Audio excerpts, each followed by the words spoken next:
What I'm trying to say in the final analysis, once we take control of ourselves, we have to stop being imitators and be innovators. And realize we've got a continent 12 million square miles. Wherever our bodies are on the face of this earth, our cultural and political heartbeat is in Africa. Whether you ever go to Africa or not, that is your home, that is the home of your spirit, and that is the heart and meaning and definition of your commitment. And none of us, any place in the world, will be free until that continent is free.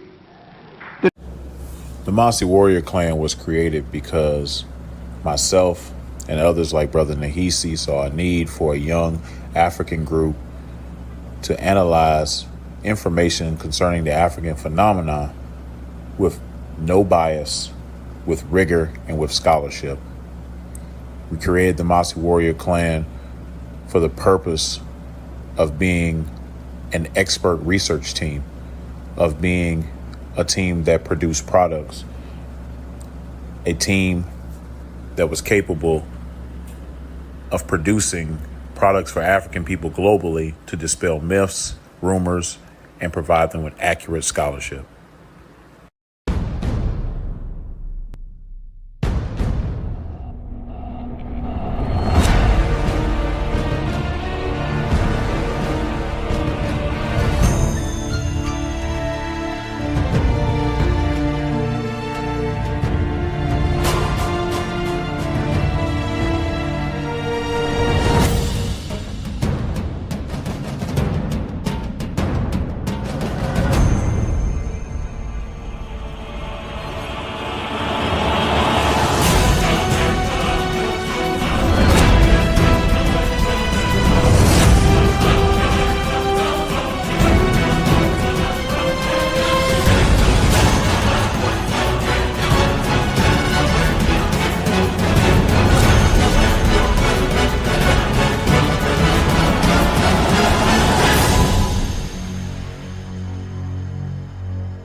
How the fuck y'all find an African in my fucking family, but y'all ain't find his y'all own genealogy? Shut the fuck up. That don't make sense, for one.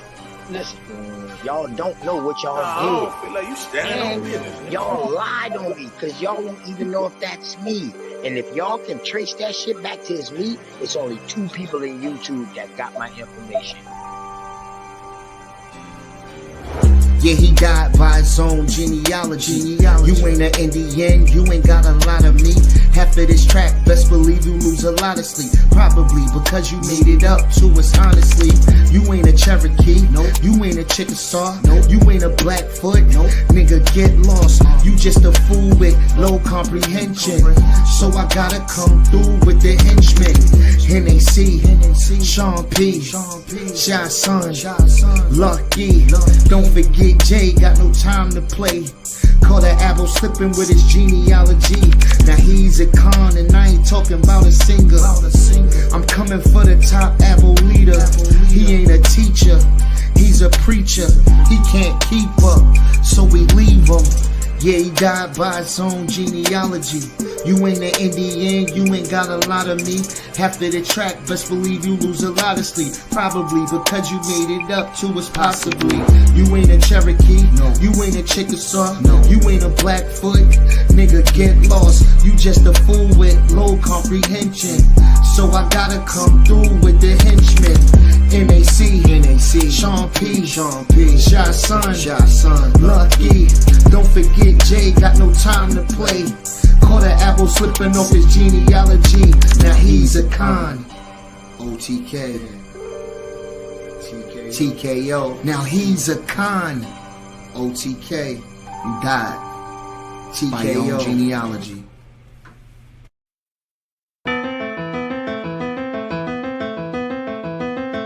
Sutek tried to line it up, and he was like, I don't debate y'all. Y'all too disrespectful. Aboriginal Power won't even debate Sean because he too disrespectful. He is though. No, he really is though. I can't really, like you, bro, you cool. Not a coincidence. I actually chop it over, But niggas that come off too heated and disrespectful, like I said, I'll debate you, bro, but we gotta get in the ring first. If you want to be disrespectful like that, at least disrespect me in the ring, bro. Let's start now, bro. Can you disrespect me in a cage, bro? Like, I'd rather just do that. Then we go straight from the cage. You know what I mean? Put your ice on the way to the motherfucking computer, and we'll debate directly after that, nigga. Shit. That's why I don't even do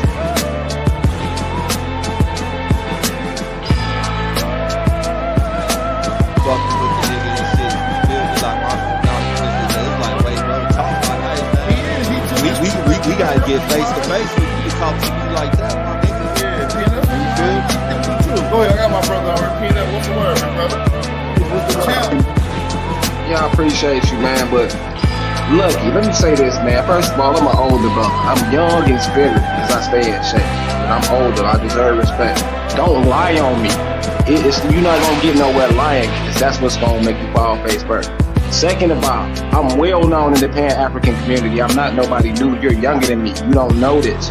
I didn't put in work and expose Rob Bourne, Sutek, any of them people over there. They know it deep down inside. And I'm gonna be long-winded. I'm a Moorish American. I already had back and forth with them dude. They erased videos. I'm not running from anybody. Don't ever say that stupid shit again. Third, and last but not least, I'm not losing no debate to no Pan-African. So don't ever say that shit again, famo. And that's it. Appreciate y'all, man. You heard it. If Sean P want to debate, tell him to debate the champ over there, right? Sutek wanted so this like it's a pecking order. It's a pecking. So Sean want you and Sutek want him. You say PMF ain't on his no problem. There's no problem, man. Let's set up a Sutek debate, man. I don't like him anyway.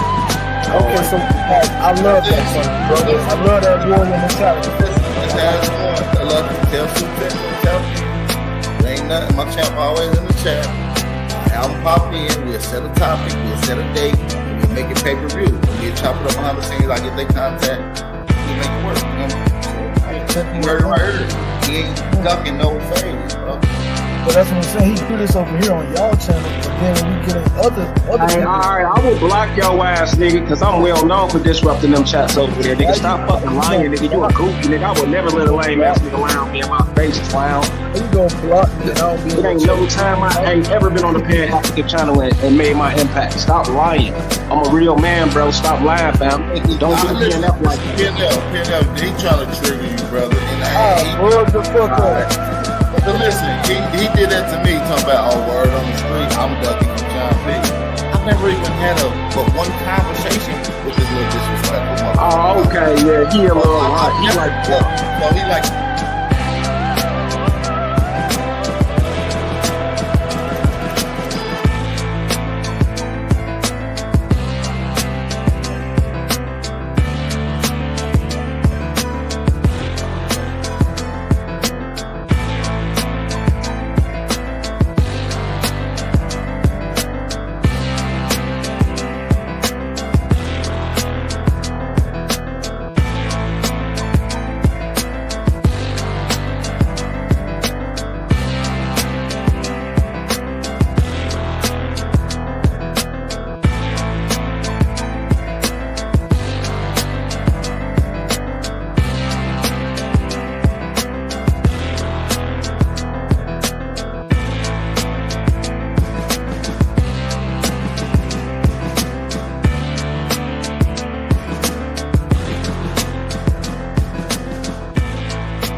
It's your boy Sean P in the place to be. Hey man, appreciate everybody already in the chat. Like the show, share the show, tell a friend, tell a friend. We love your boy Sean P in the place to be, man. It is 2-1. 2-1. Get it done.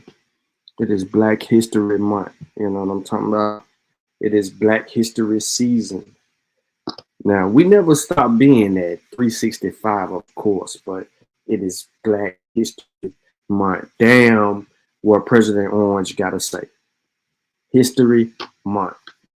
History Week. Shout out to the elder ancestor, Carter G, for giving us an opportunity to be able to express ourselves and elevate from there. So we will remember the things that we've learned all 365 of last year and bring it into this month and edify and keep it going. So before we get started, you see the title. This is a fight for Black history in America. What does the evidence say? So I just want to talk about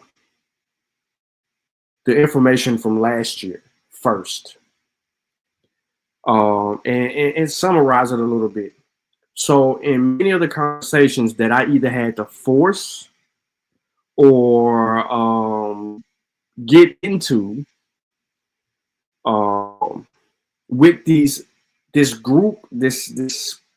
small group of confused Black people in America, what I've learned, right, is that they have no history, no existence, no evidence of any kind. They have YK the truth told y'all, grandma said. Now, what do I mean by that, right? What is actually telling these grown-ass people from 2017 up till now that she wasn't telling them before 2017? What was grandma saying? It's not making sense. So last year we dealt with a lot of belief, a lot of assumptions, a lot of doubt, heavy on the deny for sure. But we never dealt with evidence. When we did get an opportunity to deal with evidence, the evidence said Africa. Didn't say FBA. Didn't say ADOS. Didn't say any other goddamn thing that they want to enlist and put up on the people. It pointed us back to the shorelines of West and Central Africa. Process that. They made a valid effort, a conservative effort, right, to deny every piece of evidence that existed. They are very unscientific, have no research methodology, so throw all of that out the window. All they have, right, is a paintbrush and an assumption.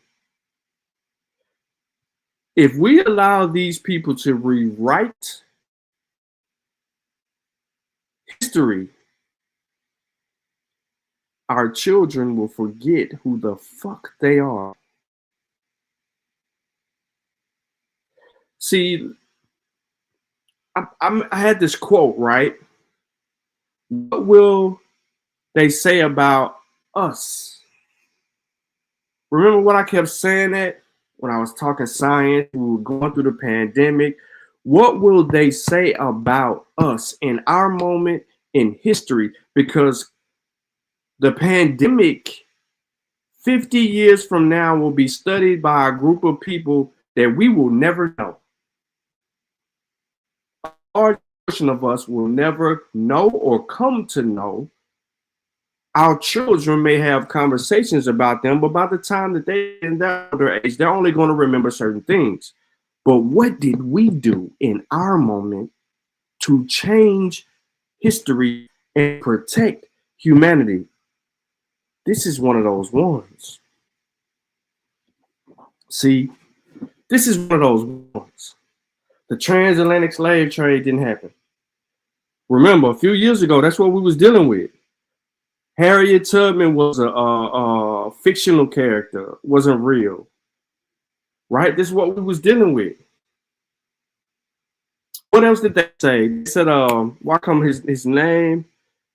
In Virginia. His name just escaped me that quick. They said he didn't exist.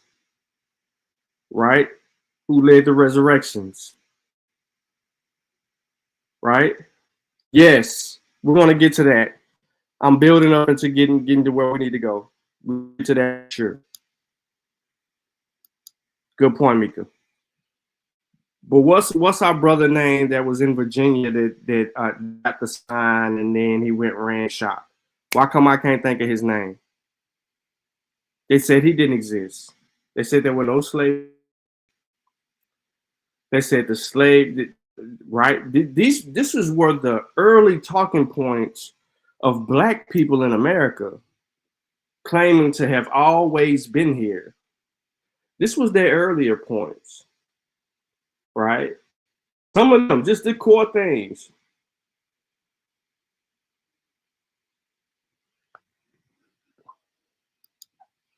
Hold on.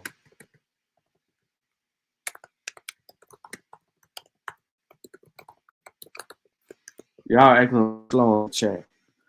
Nat Turner. Why come I couldn't think of Nat Turner name? Anyway, so Nat Turner, Harriet Tubman, they were fake. Slave trade never happened. And there ain't no slave. That's what they pushed. You know, that deny. And then they will make this whole argument about black.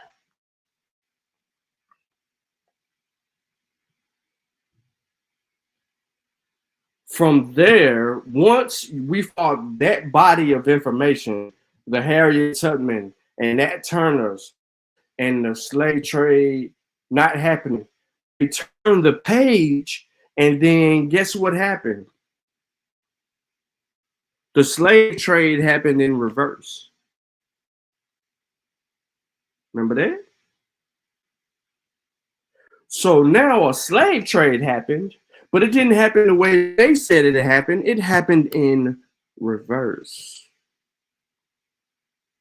This was during the 19th century. It wasn't in the 1400s. This is when they began to try to ship us to Liberia, etc. Remember?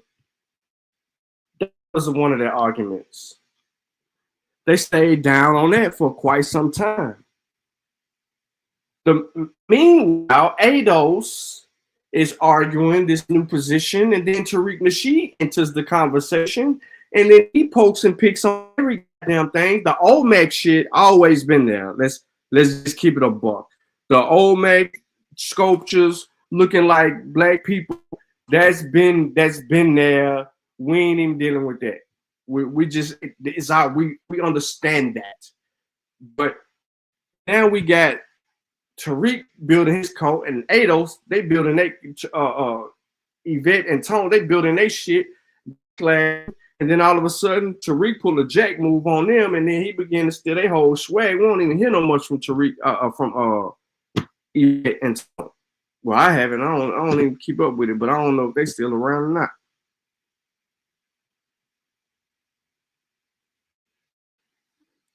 Facts.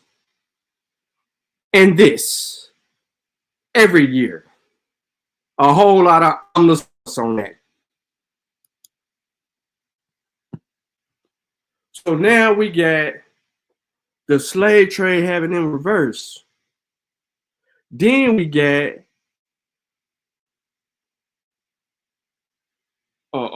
Atlantis, all this other stuff. None of this stuff is really happening. White people is making this up. This is the whole Rockefeller investing and trying to confuse black people in America and do this, that, and the third. All of that. Doubt, deny. I'm the source. All of that.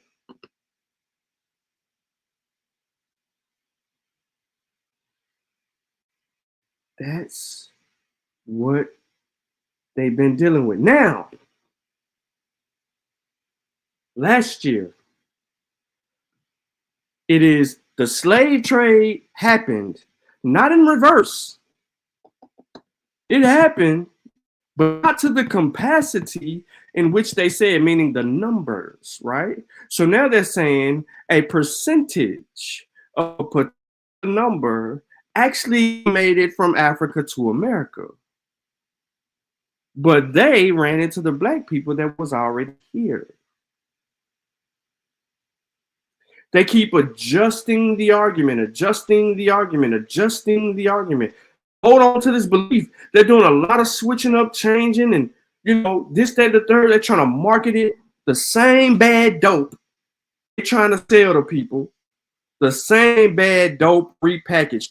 All they got is the same soda ball they sent, repackaged. It was in a Hall's piece of paper. It went from Hall's piece of paper to a Skittles bag. It went from a Skittles bag to a brown paper bag. It went from a brown paper bag to a plastic bag or a Ziploc.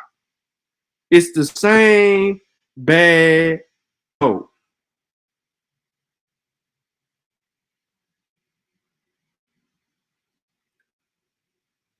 Now we're in 2025. There are new splinter groups that are going to rehash old talking points, unbeknownst to them, but it's new to them. Old talking points. They're going to say Martin Luther King and Malcolm X said that we were Aboriginal, that we were indigenous. They're going to continue to make those mistakes.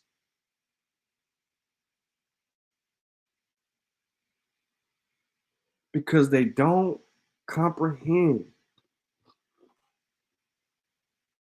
What the hell are you talking about? All of this got to do with what we dealt with last year. So what does the evidence say? Many of you have been on a channel where I've had a conversation with a particular person. This particular person claimed to be kin to some guy in Florida that led revolts and shit like that named Abraham. He also claims to be Seminole. That same guy says these people came from South Carolina and Florida, yada, yada, the Gullah, yada, yada, yada. Goes on with that. But what they offer, they try to hijack the Gullah Geechee. They try to call it an indigenous sector. My point is saying all of this is this, right?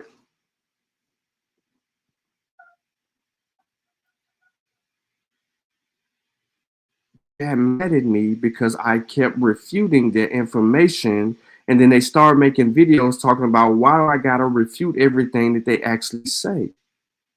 It is because of Black history. These Negroes don't exist in history, let alone Black history. Do you understand what I'm saying to you? I am politely telling you that they do not have a single sketching piece of evidence, not a slither, not a pinch, none of that. They ain't got not one mother freaking thing that they can show and prove that makes them who they claim to be in America. I'm going to show you why.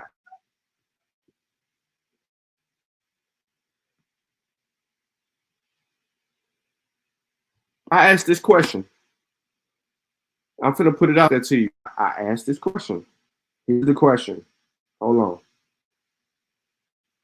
Go back. And shout out to everybody in there.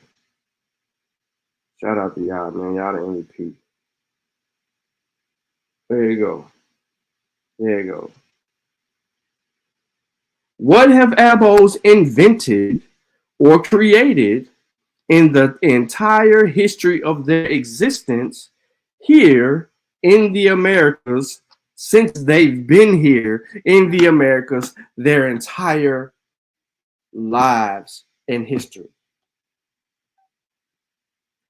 What have abos or have what they want to quote unquote Americans or quote unquote wild engines or quote unquote engines or whatever these mofos want to call themselves, what have they invented? Where is that in the history books? And what are they remembered for in world history?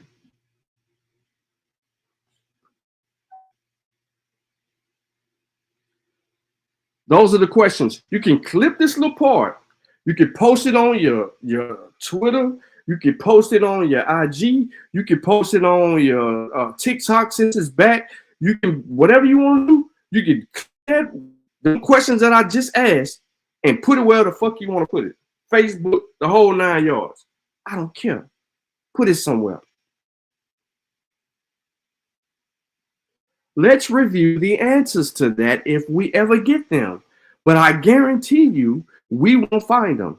If they say they created certain types of staple foods, nope, got African roots. If they say the music, nope, got African roots. If they say the dance, nope, got African roots. If they say their spirituality, if that's what you want to call that shit, the word spirituality, I don't give a fuck. Nope. A lot of that shit is mixed up and it's shit coming from Africa. Their lingo, their language. Nope. Ebonics ain't that shit. They have nothing. Nothing. Zero. Nothing. They are non-existing ghosts. I don't care if it's 100,000 of them motherfuckers. They're irrelevant in world history. They can try to hijack from whoever. That's none of our business. It's Black History Month, and this shit's only for Black people. And in North America, Black denotes people of African descent, according to their laws, according to their dictionaries, according to their nonverbal communications, according to how they mistreated motherfuckers, according to their primary sources, according to the goddamn journals and articles and all of that that's included in the primary sources that I just want to say. They don't. They know goddamn good well where we came from.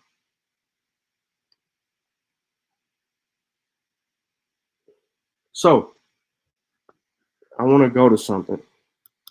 The root of the problem lies in the beginning of this conversation because it has been had wrong in the past.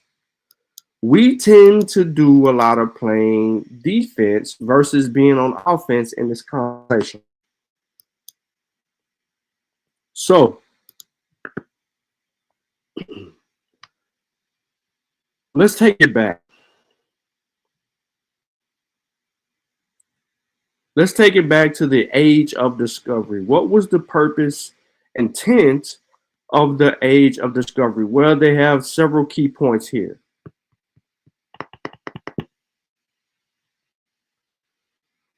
And basically, I'm not going to read all of this because it's not going to go where I'm in this conversation, but the age of discovery gave Europeans an opportunity to understand the rest of the world. It was an initiative that was driven by European adventurers or adventureship to understand what everything else looked like. Is there other resources available to us? And can we exploit that and use that to our advantages? So, does anybody know when the age of discovery actually began. I don't care if you're looking on the screen.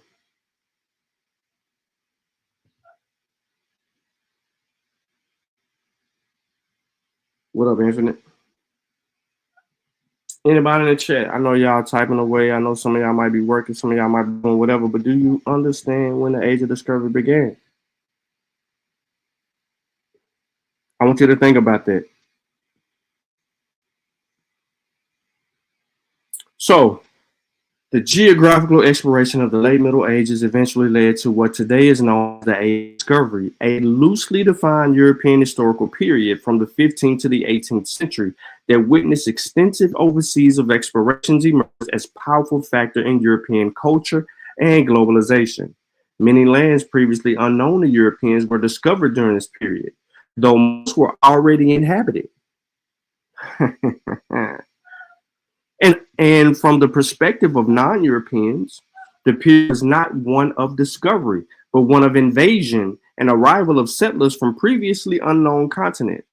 Global exploration started with the successful Portuguese travels to the Atlantic archipelagos of Madeira and Azores off the coast of Africa, and the sea route to India in 1498. And on behalf of the Crown of the Castile, the transatlantic voyages of Christopher Columbus between 1492 and 1502, as well as the first circumnavigation of the globe in 1519 to 1522. These discoveries led to numerous naval expeditions across the Atlantic, Indian, and Pacific Oceans, and the land of expeditions in the Americas, Asia, Africa, and Australia, and continued into the late 19th century and ended with the exploration of polar regions in the 20th century.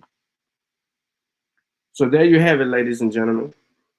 The Age of Discovery, the time period between the 15th and 18th century. They went east-west globally. The circumnavigation happened in the 1500s. Traveling and discovering the new world, to them, what would be deemed as the new world happened in the late 15th, in the 15th century. Understanding that there was two poles, the North and South Pole, it came later, but it happened. So the Portuguese explorers during the 15th to 16th centuries were at the forefront of European overseas exploration, which led them to reach India, establish multiple trading posts in Asia and Africa, and settle with what would become later Brazil, creating one of the most powerful empires. I'm not going to get into key takeaways. That's not my point. My point is the Age of Discovery is the tipping point. It is the purpose and reason. It is one that we must know and understand to be able to convey how we, Black people, our ancestors, ended up in America.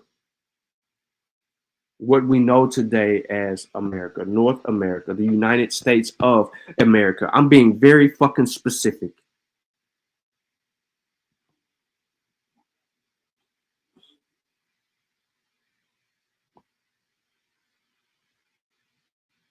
Christopher Columbus ain't ran into no Negritos ever.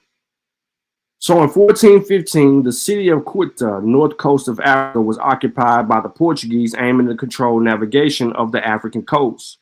Young Prince Henry the Navigator was there and became unaware of the profit possibilities in the Saharan trade. He invested in sponsoring voyages down the coast of Mauritania, gathering a group of merchants, ship owners, stakeholders, and participants interested in sea lanes. Henry the Navigator took the lead of the role in encouraging Portuguese maritime exploration until his death in 1460. At the time, Europeans did not know what they lay beyond the Cape of Bojordo of the African coast.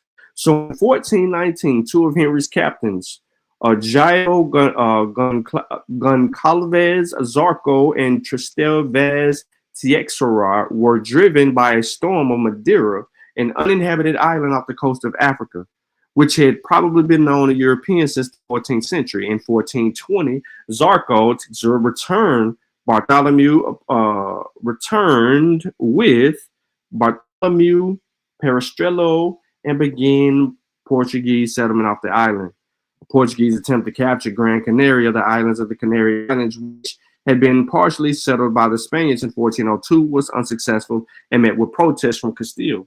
Around the same time, the Portuguese began to explore the North African coast. Diego Silves reached the Azores Islands of Santa Maria in 1427, and in the following years, Portuguese discovered and settled in the rest of Azores.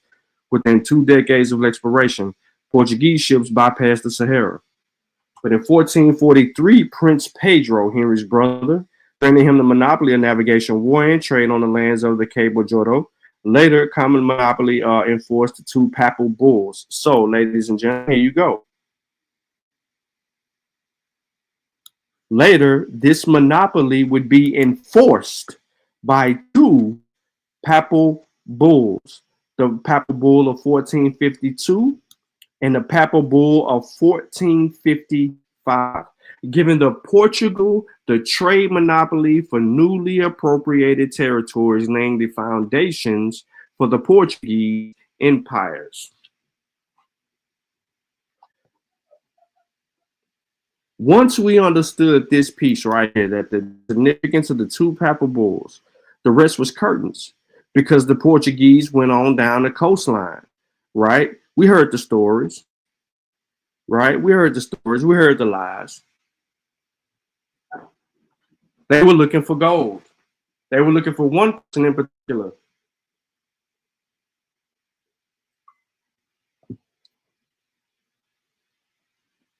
We arguing the chat.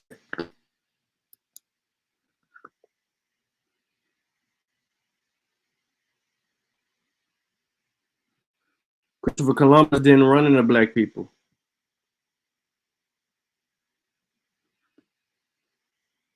So I don't know what you trying to get at me, Wes. Christopher Columbus never told you that he did that. But anyway, so that set the monopoly. So once we understood the setting of the monopoly, we can move on a little bit, because there's other intricate pieces inside of that. But I don't want to go too far, because we're going to get into all of it.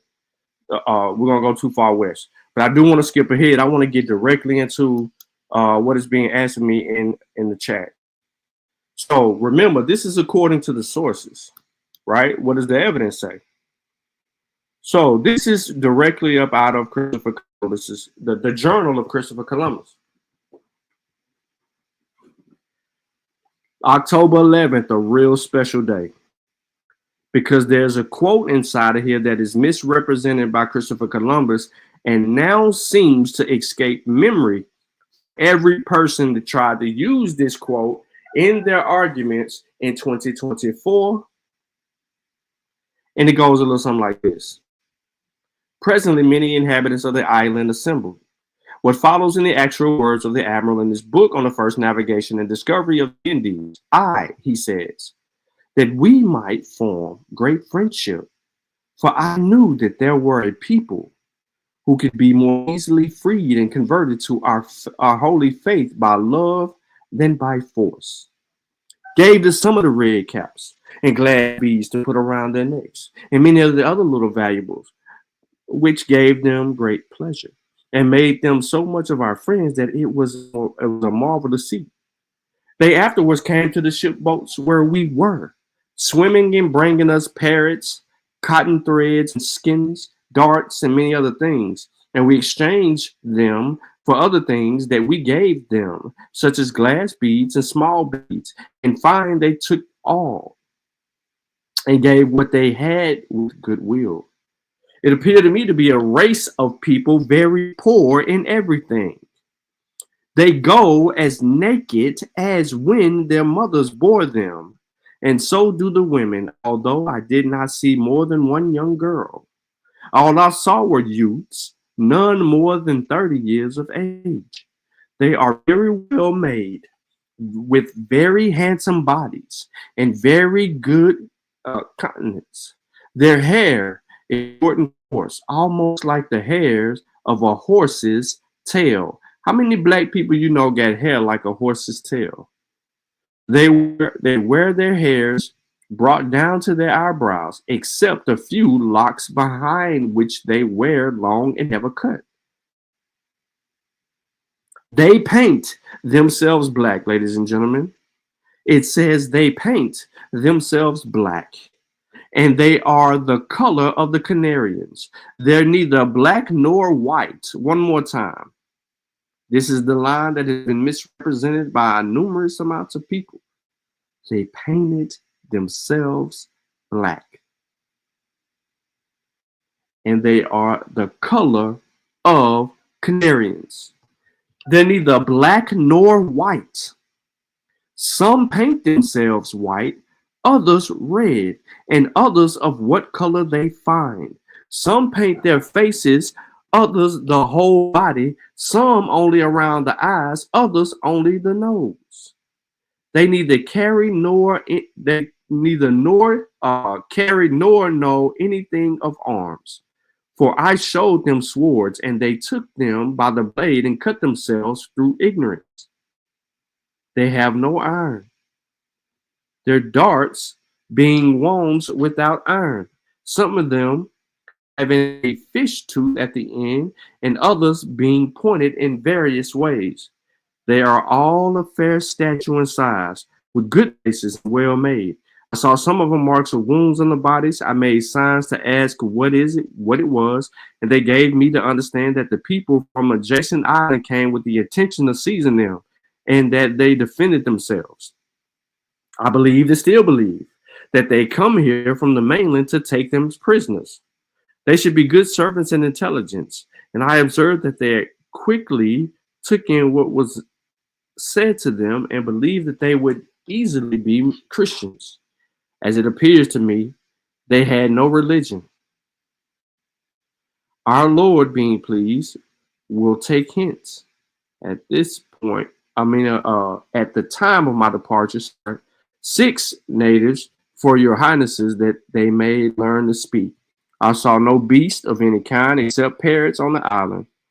This above is in the words of the admiral. It's Columbus's words. But that's not it. He's not the only one that is given a description. So to skip ahead just a little bit. No, not too far. Yeah. Just skip ahead a little bit. Let's go to an account of another settler. Giovanni Verrazzano. Yeah.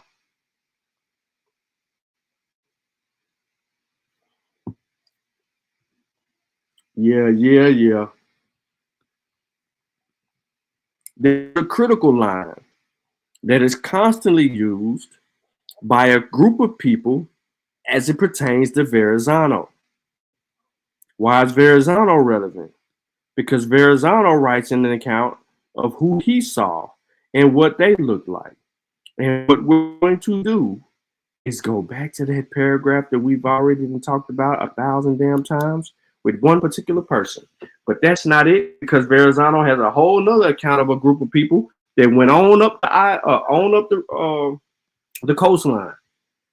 Verrazzano says they go completely naked, except that of around their loins.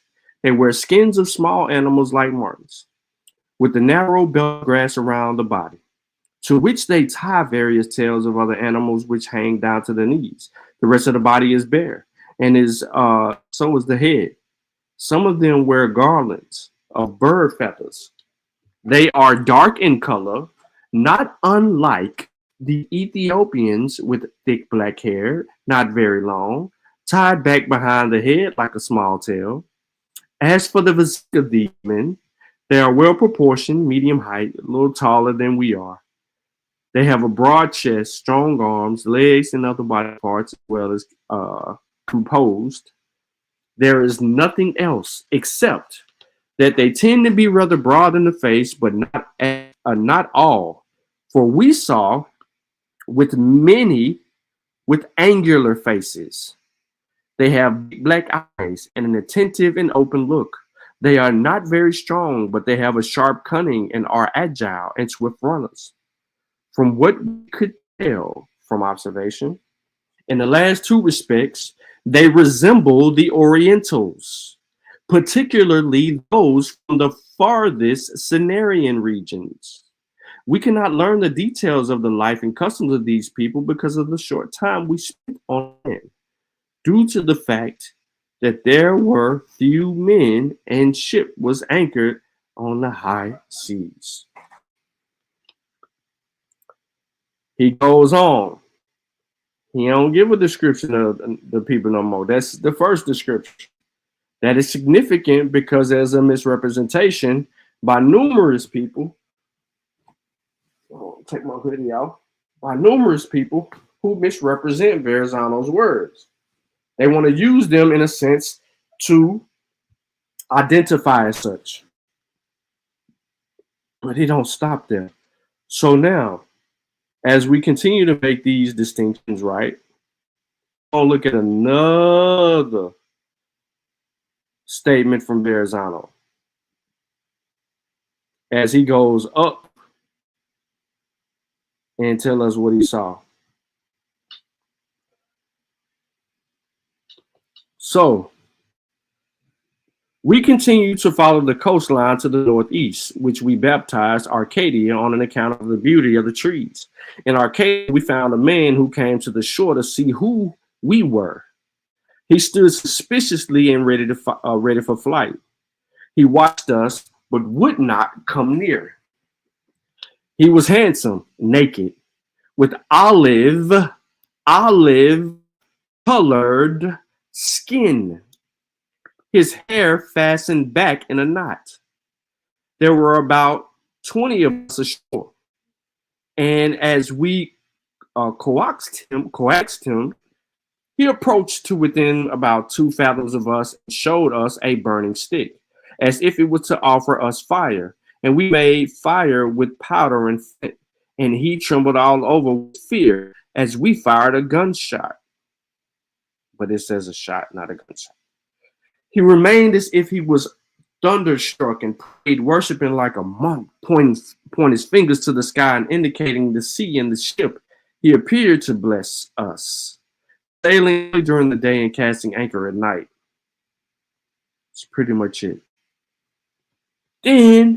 So now we got the people looking like the Orientals. Now we got this olive color going on. Is there anything else, Verrazano, that you want to inform these people? Let me go to 7. I got to scroll up. Am I on 7? No, I'm on 6. Hold on, let me start right here. Because see, y'all know I'll be taking notes, right? Look, he says this. I'm going to skip down to where it says the first was about 40 years old. So this is about 40 years old. The other young man about 24. And they were dressed thus. The older man had on his naked body a stag skin skillfully worked like damask with various embroideries. The head was bare and the hair tied to the back, of course, with various hands. And around the neck hung with a wide chain decorated with many colored stones. Real quick. The young man was dressed in almost the same way. These people are the most beautiful and have the most civil customs that we have found on this voyage. They are taller than we are. They are a bronze color. We didn't heard olive color. We didn't heard bronze color. We didn't heard they look like the goddamn Orientals. And now he says this. Some tending to be more toward whiteness. Where he was originally based on as he traveled up the coastline of the Atlantic, he's saying that their skin is getting there. He said, but others too, a tawny color. The face is clear cut. The hair is long and black, and they take great pains to decorate. The eyes are black and alert, and their manner is sweet and gentle, very like the manner of the ancients. I shall not speak to your majesty of the other parts of the body, since they all have the proportions belonging to any well-built man. Their women are just shapely and beautiful, very gracious and attractive manner, and pleasant appearance. Their customs and behaviors follow women customly as far as befits human nature. They go nude except for the stag skin embroidered like the men's, and some wear rich lynx skins on their arms. They bear heads and decorated with various ornaments made of braids of their own hair which hang down over their breast on the other side. Listen to what he says. This is Verrazano. Some have other hair arrangements, such as the women of Egypt and Syria, and these women are older and have been joined in wedlock.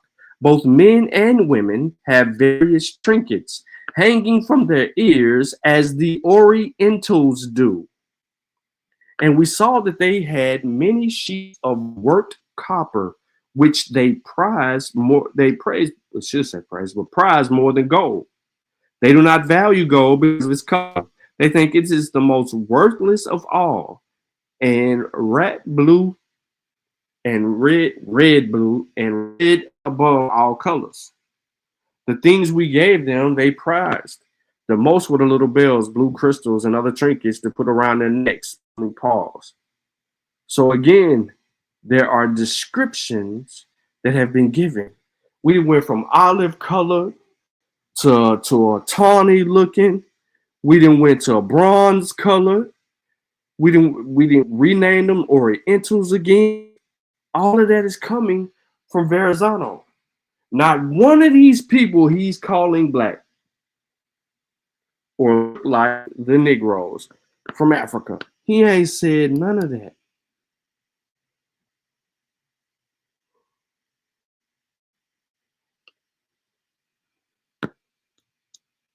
Then you got Sir Francis Drake. He comes later on, of course.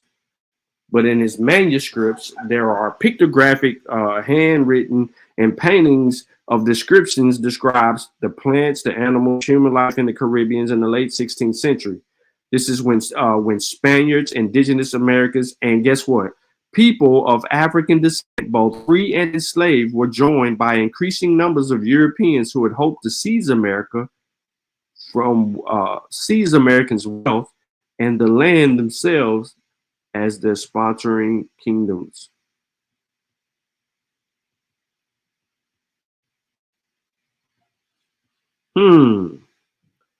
Things that make you go, So this continues to get into that, right? And talks about this image right here that you see on the right-hand side. And this is Sir Francis Drake.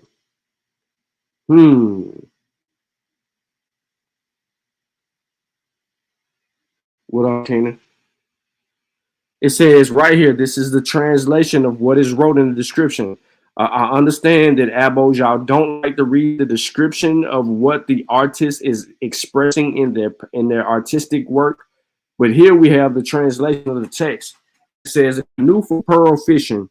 Pearls are being fished in the ocean between the mainland and the island of Margarita, approximately 10 leagues, in 3 or 4 fathoms of water by the Negroes who dive into the sea, holding a hoop net to descend to the bottom, where they scrape the soil where the oysters are in order to find the pearls. And the deeper they descend into the water, the larger are the pearls they find. Not being able to hold their breath any longer than a quarter of an hour, they come up again and pull their hoop net. The fishing from morning to evening having been completed, they return to the Laurentia where they live.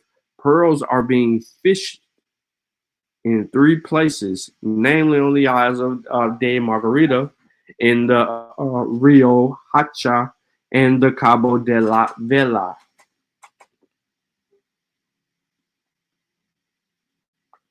These same images that I am showing you right now were in a book that was used by a gentleman who proclaimed that these people that we are about to take a look at, these people right here, that these people right here were the indigenous people. They were not the Africans. They couldn't have been from Africa because the people that they got from Africa, they had already colonized them and put clothes on them. That's what he claimed.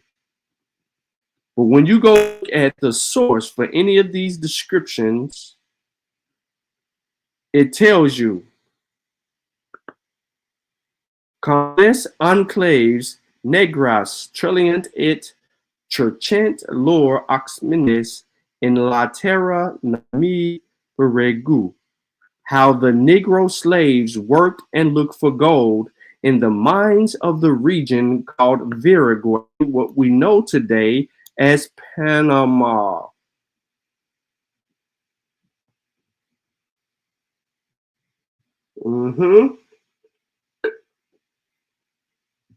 And now you look at that and you're like, well, they don't say that they're African.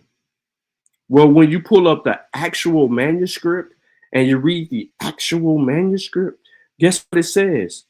Don't the Africans. And this is where people lose their mind.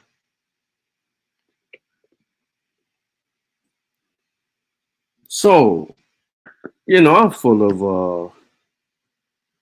of material today. Aren't we having a good time, aren't we? Right? We having a good time, aren't we? What about old boy who gave us this source the other day? Y'all remember this? Buddy gave us the source. Look what it is.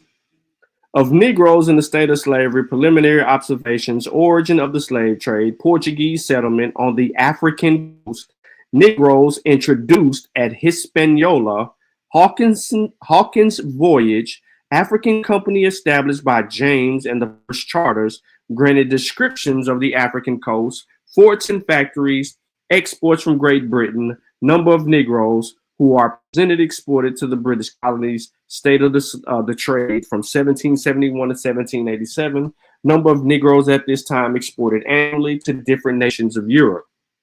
The number of Negroes at present in British West Indies is no less than 450,000.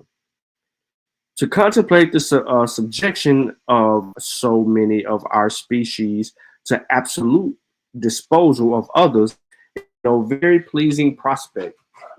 And the picture is heightened in its deformity when we reflect on the numbers of those who, from their native soil, their homes, and their friends, have been dragged into this degrading condition. Yet, however, improper the traffic may be, it is evident that the trade may be bad. And yet the possessors of the slaves, the guiltless of the crimes with which it has been fashionable of late years to load him, and accordingly, whatever malice I may excite among those hold indigenous is too zealous to elect the just victims of indignation. I said that wrong, the word wrong earlier. Is indignation is too zealous, and then it ends with the same word, victims of the indignation. I shall consider myself justifiable in attempting to rescue from the unmerited opprobrium the characters of the whole of those who at this time subjected to popular condemnation. So I'm going to skip ahead a little bit. Right here, the second paragraph, it says, humane men in Britain influenced universal sympathy for the real and supposed injuries of African Negro, sent out to the factors of the West Indian possessions to enfranchise the slaves upon their estates. They have, however, been since convinced that such well-meant benevolence is not even confident with the interests of the slaves themselves. I want to scroll down again. He brings up Negro again. I just want to scroll down a little bit because, like I said, every source that they give us of these names of people tell us where they come from. So real quickly, under the celebrated Prince Henry of Portugal in 1442, the first African slaves were carried from home by Europeans. Anthony Gonzalez had captured 2 Moors near Cape Bajordo and brought them home. But being ordered by Prince to restore them to Africa, he sold them at the Rio del Ora and received from the Moors 10 blacks and some gold dust. Y'all know who one of the black people is and sold out the other people, and that's how he got his freedom. Adahu the Moor. Remember the name? True Historian told y'all about him. Garfield told y'all about him. His name comes up in every discussion when you talk about the beginning of the slave trade. Hugh Thomas brings up Adahu the Moor. In exchange for his freedom, we're going to give you 10 other means. The avarice of the Portuguese was awakened by the successful exchange, and the traffic was begun on a large scale. 40 years, the king of Portugal assumed the title of Lord of Guinea. As far back as 1502, we hear of Negroes employed in the mines of Hispaniola. Ovando indeed forbade their importation on the account of the weaknesses that taught the Indians. But so buffy were the Spaniards in extirpating these unhappy people that Negroes were found indispensably necessary, and permission to import them was again restored.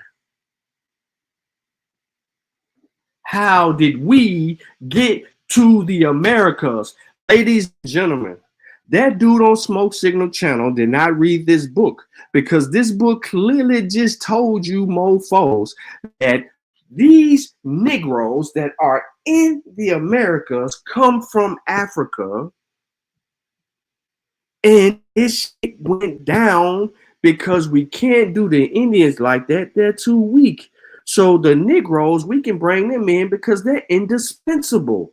Let's do the Negroes. You want to know how your black ass got to the Americas? Now you know.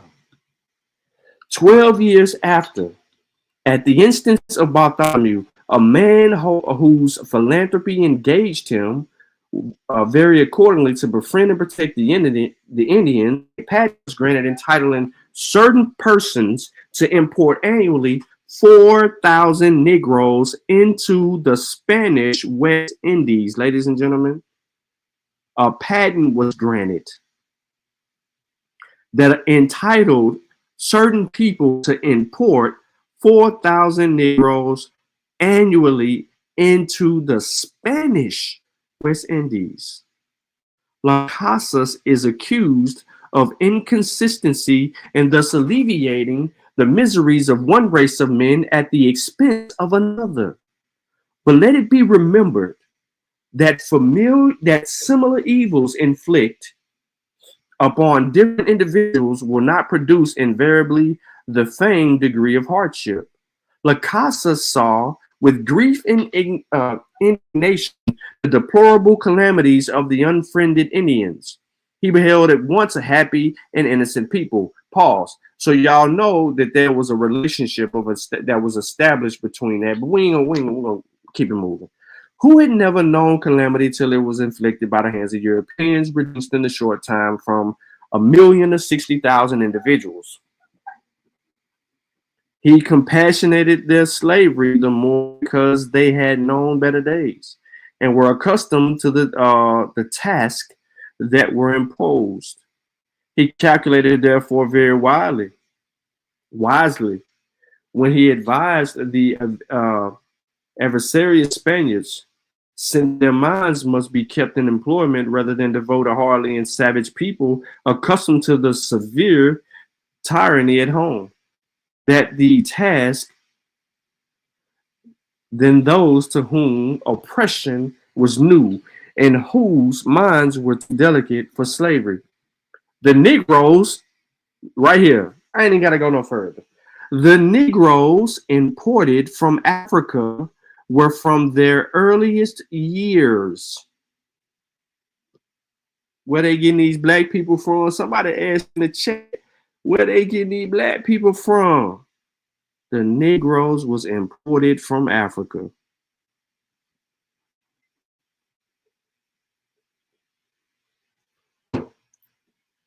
All you got to do is read their sources. And these make-believe people will try to rewrite history and make it say some shit it never said.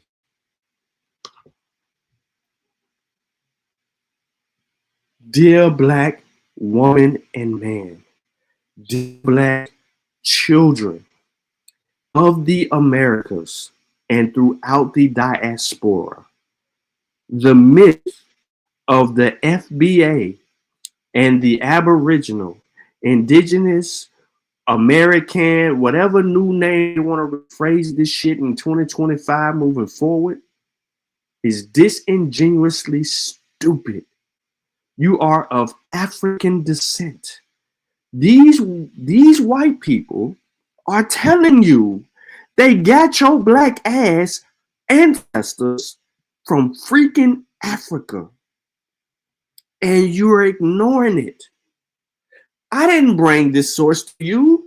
The motherfucker on Smoke Signal Channel brought this source to you, and he didn't even read it. Because on page 130, I think I'm on 137.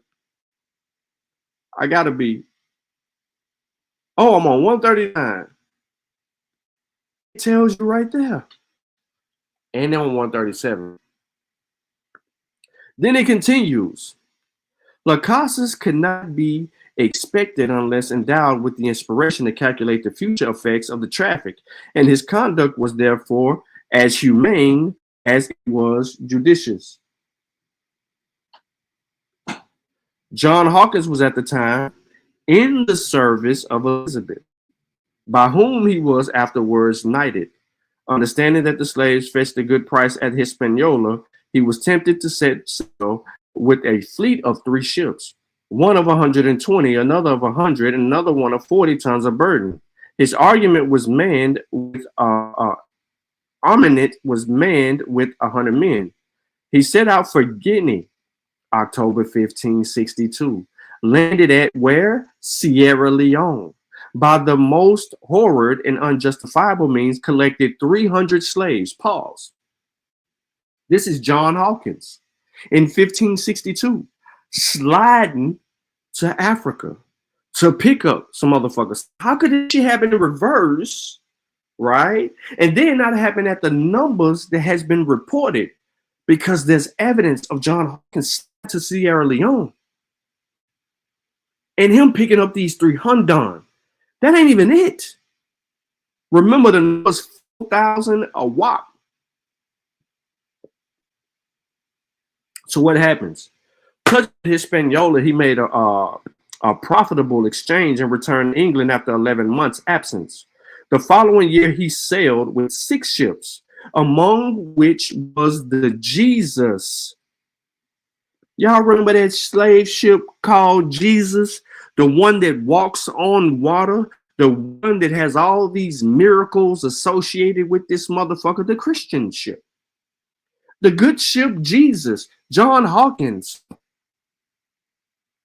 He sailed with 6 ships. One of them was the slave ship, the good Jesus bitch, of 700 tons. And being joined in his voyage by 2 others, proceeded to Guinea. After some disasters, he landed at Cape de Verde on the African coast. Here he laid snares for the natives. So now they done took the Good Hope Jesus ship to Africa, picked up these motherfucking shit. And this is the only time black people seen Jesus walk on water. This is the only time black people saw Jesus walk on water, when there was aboard a goddamn slave ship. Let's continue. Here he laid snares for the natives, whom the historians of this voyage represent as a gentle and loving people. But the crew of the Minion, probably shocked at the unmanly method he took to procure his cargo, gave a private warning to the unsuspecting natives, and Hawkins watched for them in vain. The admiral then parted from the Minion and proceeded to the island of Alcatraz. one of the two ships who joined Hawkins after he had put to sea. Here, the English again tried their snares to what is this word? Invigil the Africans, but they avoided them. They followed them in vain with their firearms, for they retired into the woods. Disappointed, forced them to proceed to another island called Sambula. The natives of the island, it appears, were cannibals, and the English, humanely determined to punish their cruelty, burnt and destroyed their villages with great zeal. The natives, however, were too nimble for their search, escaping all of the pursuits, leaving the furthest particulars and this gallant admiral exploit on the African shore.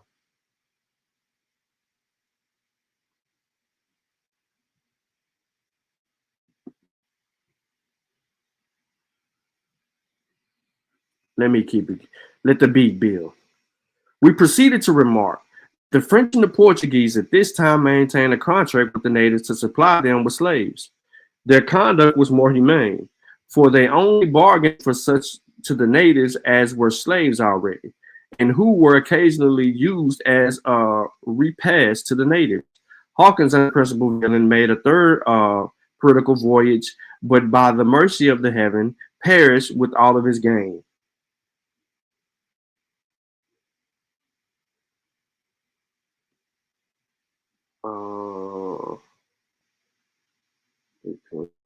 House.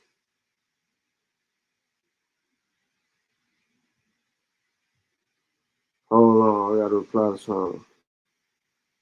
Okay, all right, cool. In 1618, the Cumbia merchants in London obtained a patent for exclusive trade. They were obliged, however, in abandoning the project from the scandals of the profits which accrued from their expeditions. Under Charles I, it was again granted to another application, and the profits turned out to be more considerable. But their success at attracting notice, others embarked in an illicit traffic and interlopes and all the nations pouring in on the coast. This monopoly was abandoned and never continued until 1662. 10 years after the period of no less a sum than 111,000 were raised in 9 months by subscribers. For constituting a company, the third of the sum was devoted to the purpose of building forts upon the coast. So now they're talking about building forts, motherfucker. One immediate benefit that resulted from this establishment was the creation of manufacturers at home. The Dutch had formerly supplied the Guinea traders with all the stores for the voyage, but the woolen goods and several other important articles of traffic were now produced in Britain for their supply. They exported these to the value of 70,000 per annum.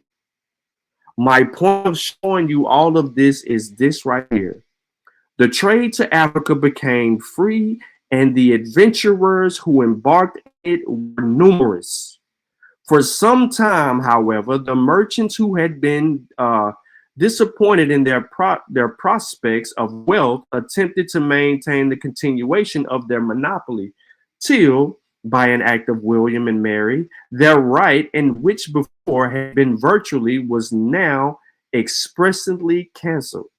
It was by this act declared lawful for any of Her Majesty's liege subjects to trade from Africa to the plantations in America between the Cape Mount and the Cape of Good Hope, upon conditions of paying 10%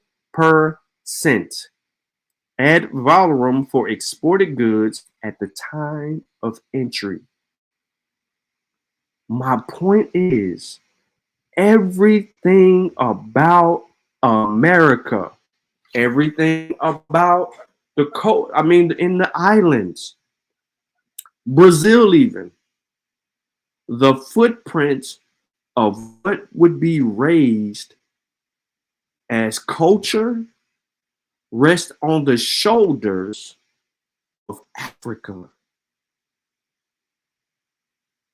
This is why we can't find one black person who claims to have always been here, to provide us with the evidence that would substantiate they are these people, etc., etc., etc. They ain't got no culture. They ain't got no history. They ain't got no language. They ain't got nothing. They ain't got nothing. Everything about them. When we go on their panels, when we embark in these conversations in these foreign territories, when we embark into these foreign territories to have these conversations on these retarded people channel that we know ain't read a book, lack reading comprehension, ain't got no methodology, none of that bullshit. When we deal with these people, do you know this? They don't even know that it's saying Africa in any of the sources that they bring up. They have convinced themselves that when they see the word Africa, to flip it. No, the author is wrong right here. He ain't talking about Africa. That's just what the books want them to say. That's just what the author was influenced to say.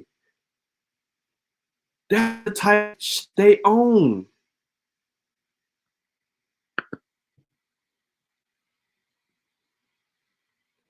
Everything about it. So when my boy, not a coincidence, says about a source coming from Angola, these mofos say, nah, bruh.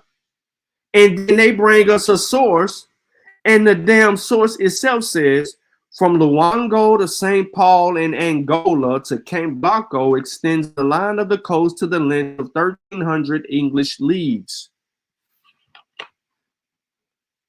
The source is support, not a coincidence. Because this source is talking about some shit that went down in 1750.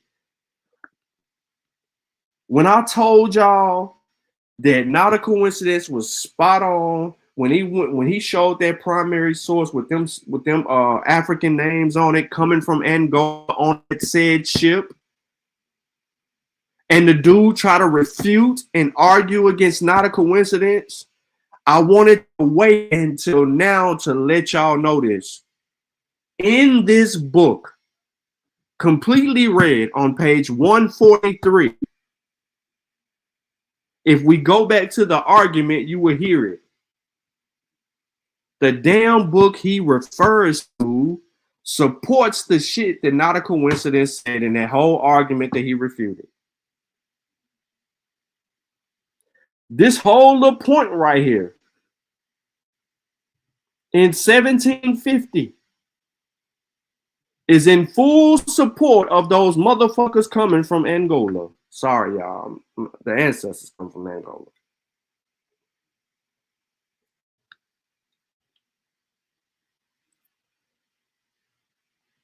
Look, in the province of Senegambia, the British have an establishment.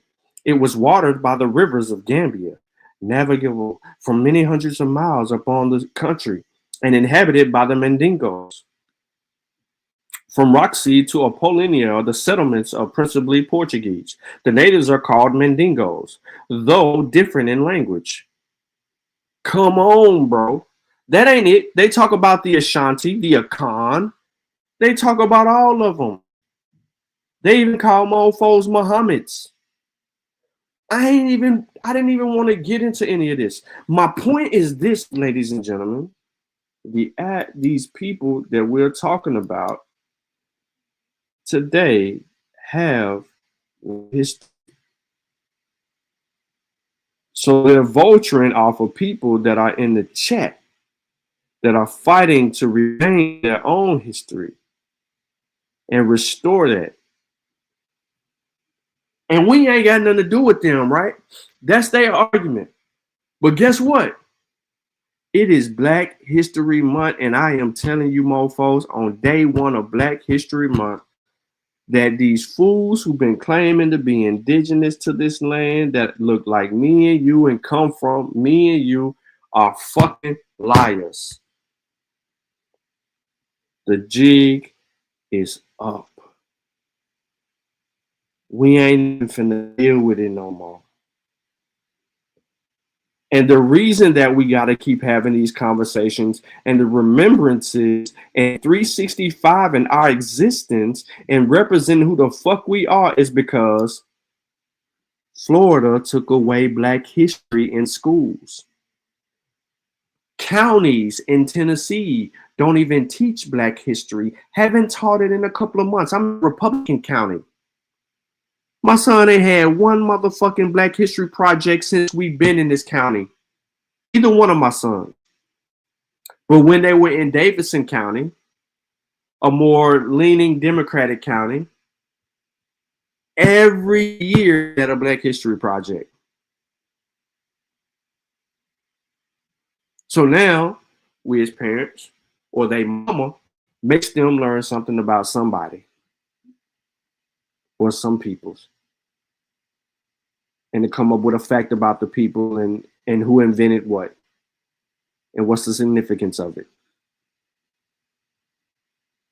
So we have to continue to make a conservative effort to stand on business and show why our history is important. Because if we let this get washed away,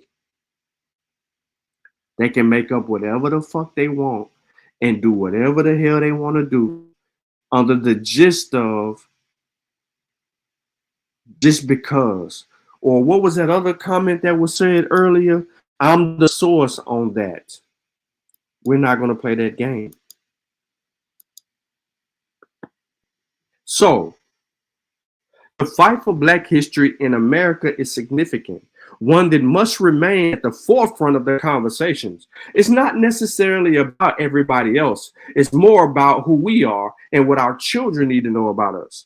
More importantly, is that when we have these specific conversations in general, that we show them the evidence. If they provide a source, you better read the damn source. Because if you don't read the source, you're not going to understand the reason why we are dealing with ignorance.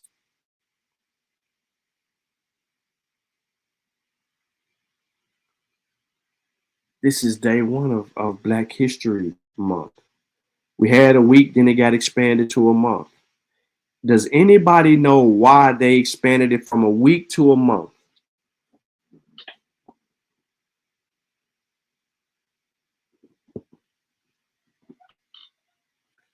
Ponder that. Now,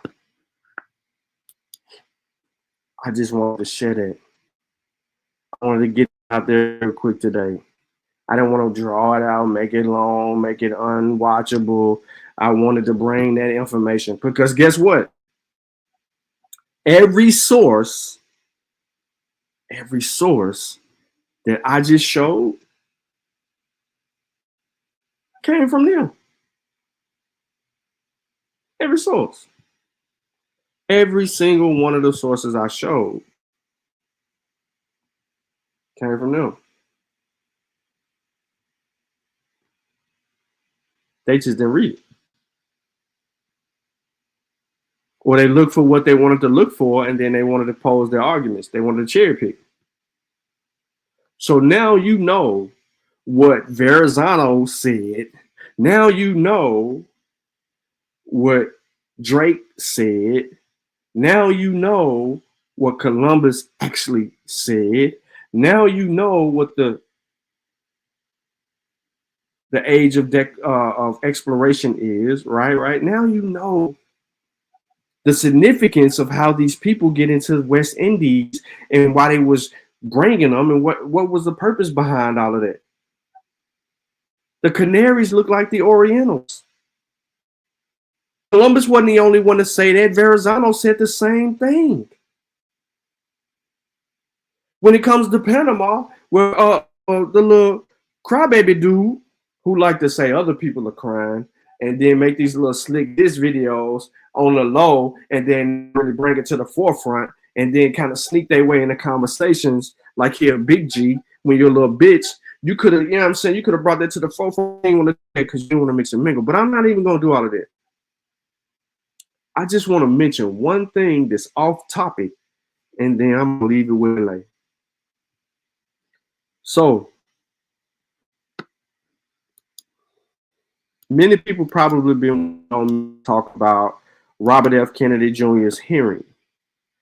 And what do I think about it? What were some of the questions that were posed about it? How he handled the hearing? And what does that mean? Do I think that he's even qualified to lead the HHS?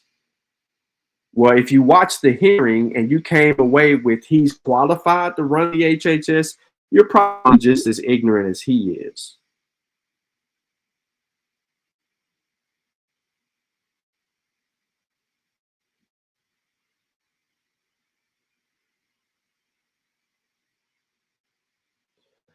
So,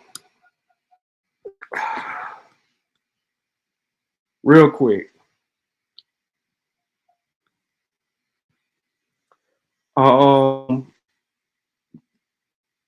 Dr. Jetlina, you've heard me refer to her several times, wrote a great piece about the hearing on Robert F. Kennedy.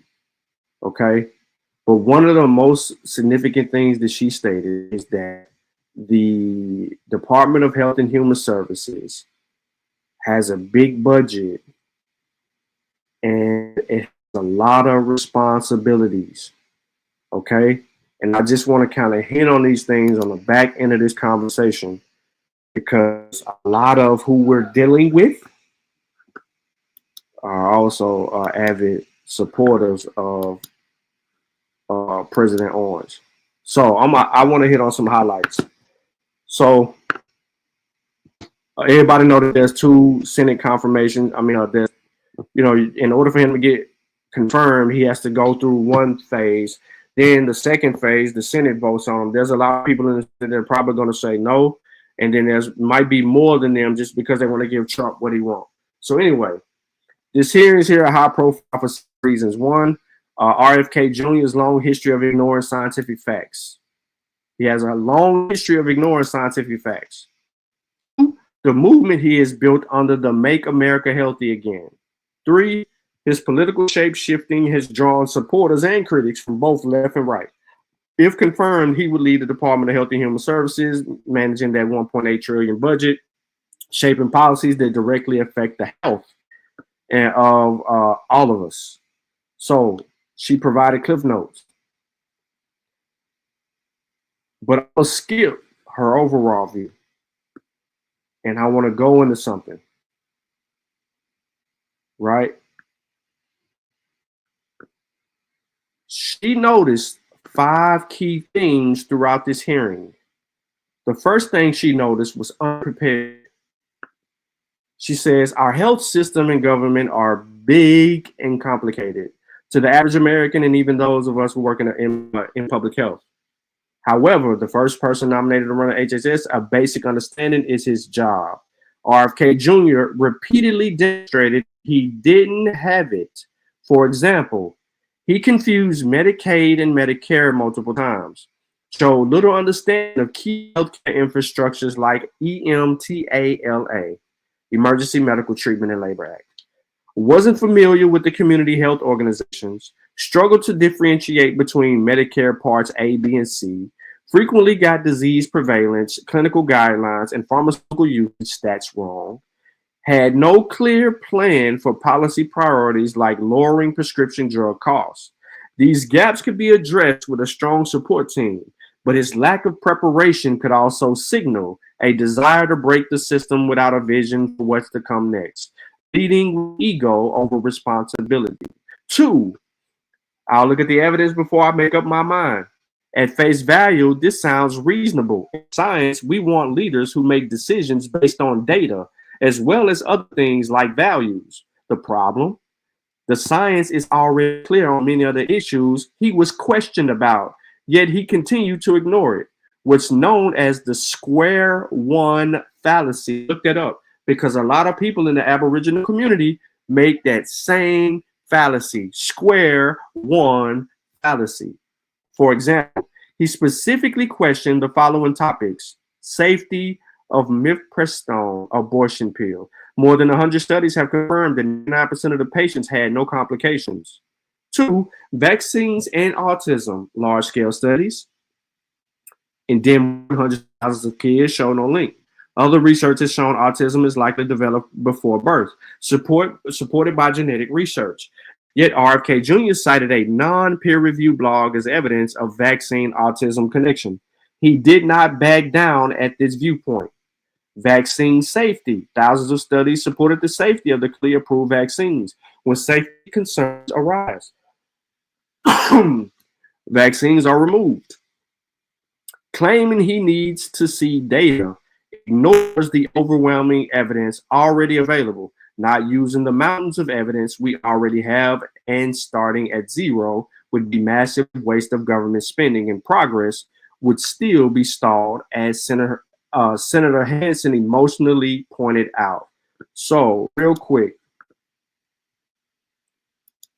this is why I really ain't have to say nothing. And Vincent Rackin Yellow has said some stuff. There's been some other things that have been stated. So I'm like, I really ain't got to say nothing. All I got to do is just share the facts. So let me put some on the screen real quick, because I need to get this on the screen. Let me stop there. Let me reshare. Yeah. And so y'all can hear the audio. Now, some of you are new to this committee and new to the Senate, so you may not know that I am the proud mother of a 36-year-old young man with severe cerebral palsy. And a day does not go by when I don't think about what did I do when I was pregnant with him that might have caused the hydrocephalus that has so impacted his life. So please do not suggest that anybody in this body of either political party doesn't want to know what the cause of autism is. Do you know how many friends I have with children who have autism? The problem with this witness's response on the autism cause and the relationship to vaccines is because he's relitigating and churning settled science, so we can't go forward and find out what the cause of autism is and treat these kids and help these families. Mr. Kennedy, that first autism study rocked my world. And like every mother, I worried about whether, in fact, the vaccine had done something to my son. And you know what? It was a tiny study of about 12 kids. And over time, the scientific community studied and studied and studied, found it was wrong. And the journal retracted the study because sometimes science is wrong. We make progress. We build on the work and we become more successful. And when you continue to sow doubt about settled science, it makes it impossible for us to move forward. That's what the problem is here. It's the relitigating and rehashing and continuing to sow doubt so we can't move forward. And it freezes us in place. So basically, how she ended that is the same sentiment we have when dealing with Aboriginals in the community. They keep trying to sow doubt so that we will stay in place. Let's keep it going. So Robert Kennedy also, several statements on dangerous comments signaling out groups. Several statements were not just misleading, they were potentially harmful to a particular groups of people. One, African Americans. They didn't say black, they didn't say indigenous, they didn't say Aboriginal. They said African Americans' immune systems. Remember, Robert Kennedy cited research claiming that black individuals have stronger immune response to certain antigens and suggested that we should therefore receive different vaccine schedules based on race. While a study did observe differences in immune responses, his conclusion is flawed. First, it was one vaccine, rubella. Second, the immune system is complex, and the scientists found no difference in the important measures of the immune response. Misinterpreting the nuance would lead to harmful policies, particularly for children, undermining equitable and evidence-based vaccine strategies. Then mental illness stigma. He stood by this theory that antidepressants lead to mass shootings, which ignores epidemiological evidence behind mass shootings. This could contribute to the stigma millions already face. Health of children. In his book, he dismisses germ theory. During the hearing, the backtracks slightly but not entirely. This undermines the foundation of modern medicine, including vaccines, antibiotics, and sanitation. Rejecting this puts children at greater risk for preventable infections like measles and polio. Let me add to that. In a debate with Unc West in 2019, this same fool said that he would rather expose his kids to measles than get a vaccine for it. At the time, in Samoa, a measles outbreak had occurred. In Brooklyn, it had occurred. In both of those instances, children were killed and some would suffer. Well, not in Brooklyn.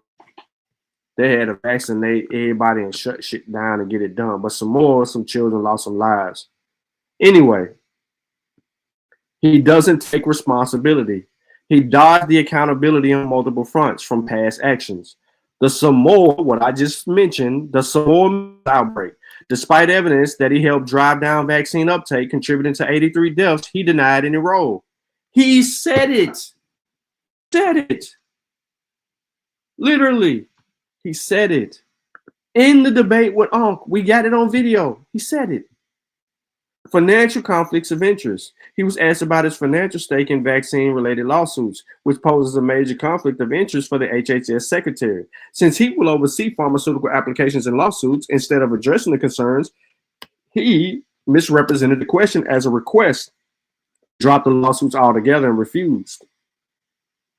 This alone shows a bias. Why would he be the head of something that, never mind. In it, anti-vaccine messaging. We all know about that. So I'm going to skip a little bit ahead. Okay. And then he has extreme past statements. He refused to acknowledge previous inflammatory comments, including comparing vaccine mandates to Nazi Germany and entertaining 9/11 conspiracy surprises. A few RFK statements did raise eyebrows. Supports PEPFAR, which is President's Emergency Plan for AIDS, despite his past claims that HIV doesn't cause AIDS. Remember that. We had a known doctor, Dr. Offit, argue in a sense that in RFK's book, he talked about this simple thing. Now, he says he backs medication-assisted treatment for substance use disorder, although it is not clear why this stance has changed, in which he previously called for healing farms. Wants to invest in avian flu vaccines, hedged on mRNA vaccines, saying he needs to look at the data. Nigga, you can't even read the data. You don't understand it. Supports polio vaccines and wouldn't change his recommendation. So those are the few takeaways there. Of course, this could all be a strategic play to get the confirmation for the vote. We all know that. And even this doctor knows that there's Project 2025 on the loops. And in Project 2025, they're trying to take some shots. So she sums up how I felt about all of that. And she did a better job than I would have. I just would have been cussing all the way through. However, that's how I feel about that. But in an instance, we should go from there. You should replay that debate on vaccines on here or have commentary. I don't have the rights to the debate. You know who got rights to the debate, and I don't F with that guy. Frank has rights to that. Frank Gehry got rights to that. I don't rock with dude. He'll be trying to strike the channel, and you know what I'm saying? He gonna be petty and all of that. So I ain't got time for that. So, and then I would have to put something up, right, just to cover it for the entire thing. Man, that's kind of a waste, especially how long that debate is. But that's what I got for y'all today, man. Make sure if you came in a little bit late, you catch the replay. Like the show, share the show, tell a friend, tell a friend. I'll be back at y'all probably later on in the week, maybe. I don't know. We're gonna get to a little bit more, but I might return later on and shoot some shots at some people. Then he shot at him. But that dude, whoever go on Smoke Signal channel, and that dude that was up that line talking about, I'm not gonna give you a page number, I'm not gonna do this or do that. Yeah, he shared himself with his own source. So again, man, the evidence shows that there's never no fight for Black history. It belongs to the African in America, and the continental African has a significant role in that, as our cousins in this fight. Yeah, Frank had, but yes, somewhere else too though. I don't know. I think Unc might have it up or something. I don't know why he would take down all that. He probably didn't take down all the videos. He probably put them behind a certain wall. It makes no sense for him to take down all his videos. That's stupid. That's bad. That's bad on his part. That's taking money out of him, out of his own pocket. He dying or something? Dang, that's messed up for me to say. I said that live. Oh well. Oh, before I get out of here, I did want to do this though. I'm gonna have to come back to it. So, the Encyclopedia of African American History. I figured he wasn't getting no more YouTube money no more.